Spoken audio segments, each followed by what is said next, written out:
But Chinadu could hear them, feel them, see them in the way people looked at him, and then quickly looked away. He's the one. I heard his shadow left him. Don't stay too close. Chinadu clenched his fists. I'm still here, he muttered under his breath. But even as he said it, he wasn't entirely sure it was true. Later that day, Sola came to visit. You didn't come out today, he said, sitting beside him. Chinadu nodded faintly. I wasn't in the mood. Sola studied him. You don't look like yourself. Chinadu let out a dry laugh. What does that even mean? Sola hesitated, then said quietly, You're here, but it feels like you're not really here. The words should have hurt, but they didn't, and that was what scared him the most. Because Chinadu realized something in that moment, he couldn't feel things the way he used to. Not fully, not deeply. It was like trying to hold water in his hands. Everything slipped through. That night, sleep came quickly. Too quickly. And once again, the dream returned. But this time, Chinadu was not standing. He was kneeling, weak, barely able to lift his head. The dark field stretched endlessly around him. Shadows moved in the distance, whispering, laughing softly. And then he saw it, his shadow, standing tall, stronger than before, more solid, more alive. It stepped closer, slow, confident, and when it spoke, its voice was clearer, stronger. You feel it now, don't you? Chinadu tried to respond, but his voice was weak. Come back, he whispered. The shadow tilted its head, almost amused. Why? The question cut deep. Chinadu opened his mouth, but no answer came. And that silence said everything. When Chinadu woke up, he knew immediately that something was wrong. Not just the usual wrong. Something deeper. The air in his room felt different. Heavy, thick, as if it had been disturbed.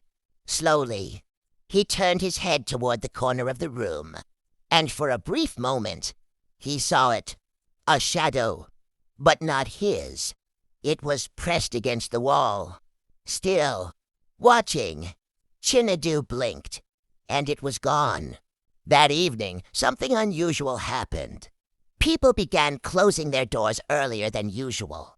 Children were called inside before the sun had fully set. Even the elders who normally sat outside sharing. Stories disappeared into their homes. The village felt afraid. Chinadu noticed it immediately. Something had changed. Something beyond him. And deep down, he knew it was connected. As darkness settled, Chinadu stepped outside. He didn't know why. Something was pulling him, guiding him. He walked slowly through the quiet village. Then, he saw them. At first, he thought he was imagining it. But as he moved closer, he realized the truth. There were others, people walking silently, alone. And when he looked at the ground beneath them, he felt his heart drop. No shadows. None. Just like him. One of them turned toward him. A woman. Her face looked normal, but her eyes, empty. Not sad, not angry, just empty. You're new, she said softly. Yes, she nodded slowly. You can still feel it, can't you? What? He asked. The emptiness. Chinadu didn't respond. Because the answer was obvious, she stepped closer, lowering her voice. It gets worse. His chest tightened. How? You stop remembering things, she said. Important things. Like what? She looked at him for a long moment, then said, like who you used to be. Listen to me, she continued. If you still have a chance to get it back, take it. Chinadu's voice shook. At what cost? The woman smiled faintly. A sad smile. That's the part they don't tell you. Who? Chinadu asked. But before she could answer, she froze. Her eyes widened slightly. Then she stepped back. Go home, she whispered urgently. No. Chinadu felt it before he saw it. That same strange stillness. That unnatural calm. The air shifted. And then he appeared. The man in white. Standing at the end of the path. Still. Silent. Watching. And behind him, shadows. Many shadows. Too many. They moved unnaturally. Twisting slightly. As if they were alive. As if they were trying to separate from him. Chinadu's breath caught. Among them. He saw it. His shadow. The man stepped forward slowly. Unhurried.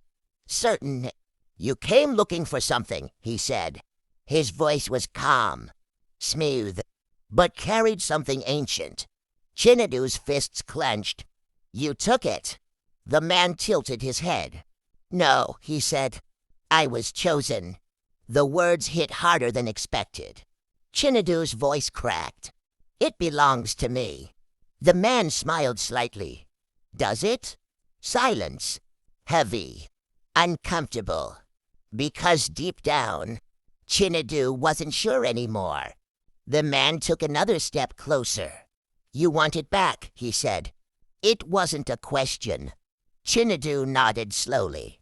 The man's smile widened. Of course you do. He gestured lightly, and Chinadu's shadow stepped forward. Closer, but not close enough.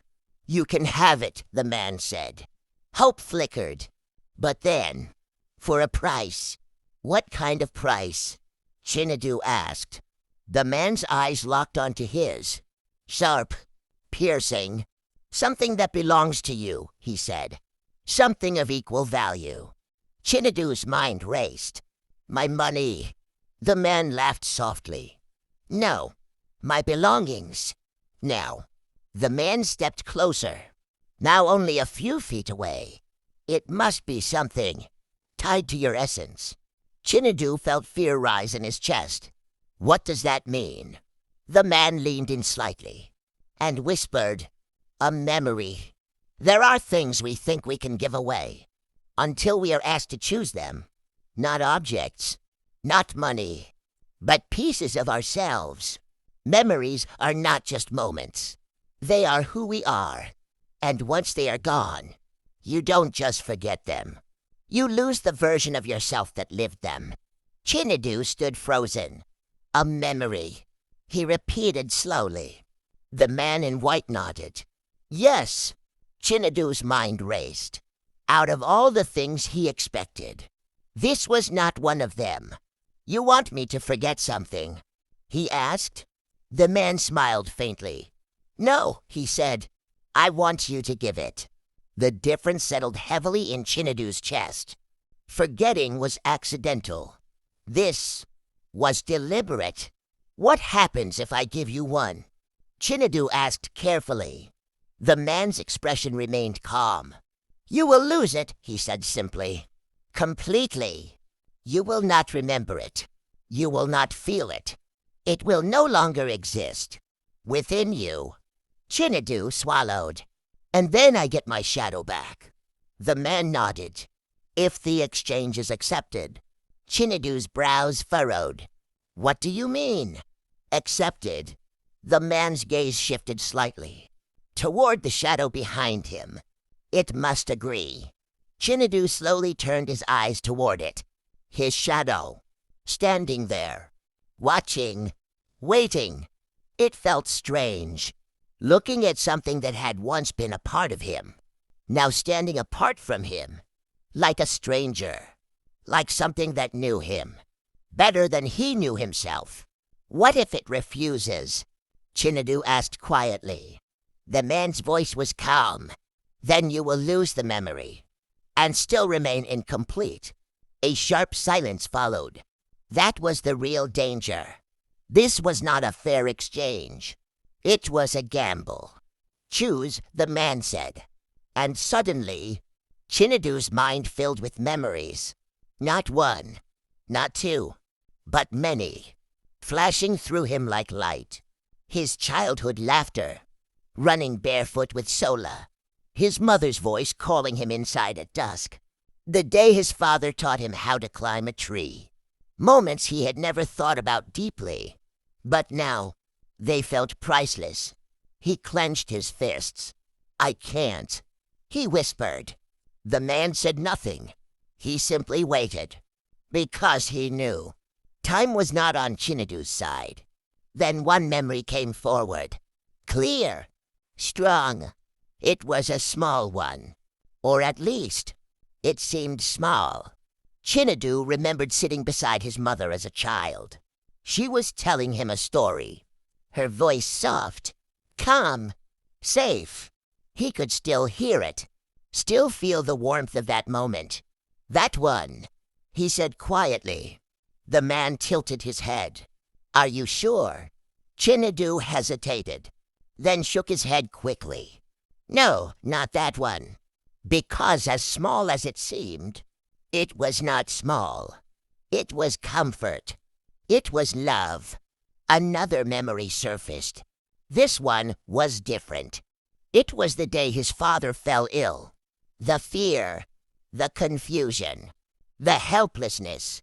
It was painful, heavy, the kind of memory most people would want to forget. "This one," Chinadu said. The man watched him carefully. "Painful memories are not always the easiest to lose," he said.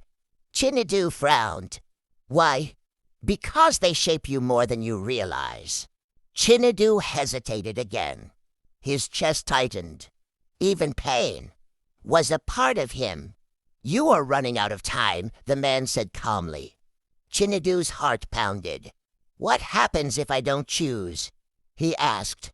The man's expression did not change. "You will continue to fade." Chinadu felt panic rise in his chest, because he could already feel it. The emptiness, growing, spreading, slowly erasing parts of him. "I have to choose," he whispered. Then it came, not forced, not searched for, but present, clear, strong. It was the memory of the day he felt truly proud of himself. The day he helped someone in the village without being asked. The day people looked at him and saw something good, something worthy. It was not loud, not dramatic, but it was him, at his best. Chinadu's breath slowed. "This one," he said softly. The man in white studied him carefully. "Are you certain?" Chinadu closed his eyes, then nodded. "Yes." The man stepped closer.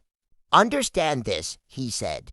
"When you lose this memory, you do not just forget the moment. You lose the part of you that came from it." Chinadu's chest tightened, but he did not step back. "I understand." The man's eyes lingered on him for a moment longer. Then, "Very well."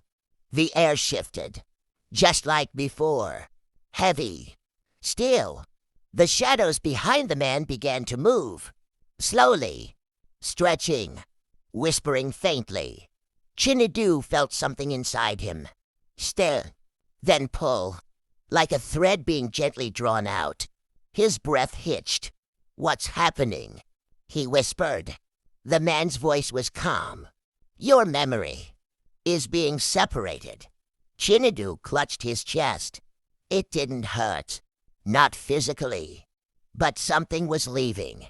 Something important, something he could not hold on to. Then it was gone, just like that. No pain, no sound, just gone. Chinadu blinked, confused. "What just happened?"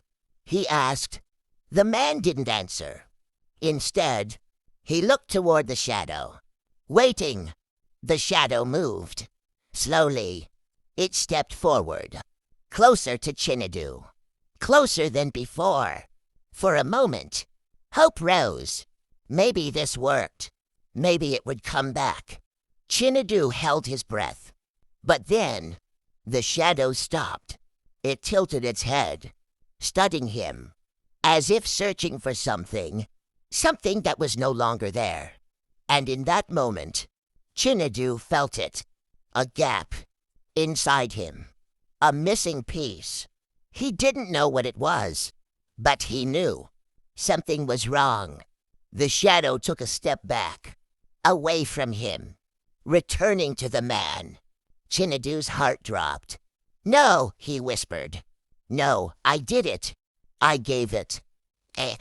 The man raised his hand slightly, silencing him. It was not enough. There comes a moment when a person realizes that what they are trying to save may already be gone. And in that moment, desperation becomes louder than reason, because losing a part of yourself once is painful, but losing it twice changes you forever. It was not enough. Those words did not just echo in Chinadu's ears. They sank deep into him, heavy, final. He staggered back slightly. His chest felt hollow, not just empty, but widened, as if something inside him had been carved out. "You said," his voice cracked, "you said it would be enough." The man in white watched him calmly. "I said it must be accepted." Chinadu's breathing became uneven. "I gave you a memory." The man nodded. "Yes." "Then why?" "Because," the man interrupted softly, "you chose something you could afford to lose." Silence fell. Cold, unforgiving. Chinadu's eyes widened slightly. "What does that mean?" The man stepped closer. "Your shadow does not seek comfort," he said. "It seeks truth." Chinadu's heart pounded. "You gave away a moment of pride. But your shadow," the man continued, "was not built on pride." The words hit harder than anything before, because deep down, Chinadu understood that memory, as important as it felt, was not his foundation. "Then what does it want?" Chinadu asked, desperation creeping into his voice. The man's gaze lingered on him. Long, quiet. Then he said, "Something that defines you." Chinadu's breath caught. Something that defines him. His mind began to race again. Faster this time. More frantic. More desperate. And then it came. It wasn't loud. It didn't flash. It didn't demand attention. But it was there. Deep. Rooted. Unshakable. The memory of his mother. Not just a moment, but everything. Her voice. Her care. The way she looked at him when she thought he wasn't watching. The quiet sacrifices. The love that shaped him. That was not just a memory. That was home. Chinadu's breathing slowed. "No," he whispered. The man said nothing. He didn't need to, because he could see it. The realization. The fear. The weight of what Chinadu was considering. "If I give that," Chinadu said slowly, "what happens to me?" The man's voice was calm. "You will still exist, but you will not remember why you are who you are." Chinadu felt tears sting his eyes. "And my shadow?" The man looked toward it. "It may return. May. Not will. May." Chinadu closed his eyes. His mind screamed at him to stop, to walk away, to accept what was left. But the emptiness inside him was louder, stronger. It was spreading, slowly erasing him. "I can't live like this," he whispered. And in that moment, he made his choice. "I'll give it." For the first time, the man's expression changed, just slightly. "Think carefully," he said. "This is not something you can regret later." Chinadu opened his eyes. "They're already leaving me," he said quietly. "I can feel it." The man studied him for a long moment, then nodded once. "Very well." The air grew heavier than before. The shadows behind the man began to move more violently. whispering louder now. Restless, hungry. Chinadu felt it immediately. Stronger this time. Deeper. Not just a pull, but a tearing. His breath hitched sharply. His hands clenched into fists. "Wait," he gasped. But it had already begun. The memory surfaced, not as images, but as feeling, warmth, safety, love. And then it started to fade, slowly at first, then faster, like light being drained from the world. Chinadu's knees buckled. "No," he whispered weakly. He tried to hold on to it, to remember her voice, her face, but it was slipping. Gone, gone, gone. And then, nothing. Chinadu collapsed to the ground, breathing heavily, confused, disoriented. What did I just give you?" he asked. The man didn't answer, because he already knew. Chinadu looked up slowly, his eyes empty, lost, not broken, just missing something, something important, something he could no longer name. The shadow moved, faster this time, more certain. It stopped right in front of him. For a moment, everything was still. Then it merged with him, seamlessly, like it had never left. Chinadu blinked, and for the first time in days, his shadow appeared beneath him. Hell, perfect, returned. He stared at it, then slowly stood up, flexing his fingers, looking around. Everything felt normal, but also not. "What happened?" he asked. The man in white smiled faintly. "You got what you wanted." Chinadu nodded slowly. Yes, but his voice lacked something. Emotion, recognition, connection. As Chinadu turned to leave, the man spoke one last time. "You should go home." Chinadu paused, then nodded. "Home," he repeated. But the word felt strange on his tongue, unfamiliar, as if it belonged to someone else. When Chinadu arrived at his compound, his mother rushed toward him. "Chinadu," she held his face, relieved, emotional. "You're back, your shadow." But Chinadu just stared at her, confused, polite, distant. "Who are you?" he asked. They say Chinadu got his shadow back, that he lived a normal life after that, that everything returned to the way it was. But they also say he was never the same, because even though his shadow returned, something else was missing, something deeper, something no one could see, but everyone could feel. And sometimes, late at night, if you walk near the edge of Amwoka, you may see a man in white, standing quietly, watching, and behind him, shadows, many shadows, too many. And if you look closely, you might notice something strange. One of them does not move like the others. It hesitates, as if it remembers something it can no longer return to. Some say a shadow is just darkness, but others believe it is the part of you that remembers everything you try to forget. So be careful. The next time you feel something is off, the next time your shadow doesn't move the way it should. Because if it ever decides to leave you, you might get it back, but not without losing something you can never replace.